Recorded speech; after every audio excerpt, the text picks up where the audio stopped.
আবু হুরায়রা রাদিয়াল্লাহু তাআলা আনহু থেকে সহিহ মুসলিমের হাদিস নম্বর 2709 বলছেন যা রাজুল নবী সাল্লাল্লাহু আলাইহি ওয়াসাল্লাম, একজন লোক নবী সাল্লাল্লাহু আলাইহি ওয়াসাল্লামের কাছে আসলো, ইয়া রাসূলুল্লাহ মা লাকিতু মিন আকরাবিল লাদাগাতিল বারিহা, গত রাতে কি যে আমার কষ্ট হয়েছে, কি যে আমার কষ্ট হয়েছে, আমাকে একটা বিচ্ছুতে দংশন করেছিল। বিচ্ছু দংশন বুঝেন না?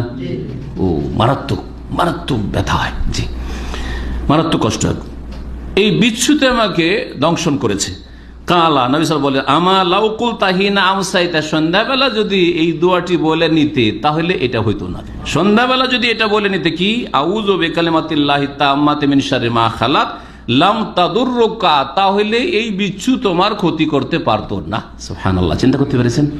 অভ্যাস করেন সন্ধ্যাবেলা মাগরিবের সালাতের পরে অথবা আসরের সালাতের পরে, যে কোনো সময় পড়ে নিতে পারেন। সন্ধ্যাবেলা আসরের সালাতের পর থেকে পড়তে পারেন আপনি, মাগরিব পরে পড়ে নেন, তারপরে ভুলে গেছেন আজকে মাগরিব পরে পড়া হয়নি রে, মনে করে রাখেন, এসব পরে পড়ে নেন আউযু বিকালিমাতিল্লাহি তাম্মাতি মিন শাররি মা খালাক, কোনো কিছুই সারা রাত ক্ষতি করতে পারবে না। হ্যাঁ, কোন জায়গায় নামলেন আউযু বিকালিমাতিল্লাহি তাম্মাতি মিন শাররি মা খালাক লাম ইয়াদুররুহু শাইউন হাত্তা ইয়ারতাহিলা মিন মানজিলিহি যালিক, যতক্ষণ সেখানে থাকছেন কোনো কিছু আপনার ক্ষতি করতে পারবে না।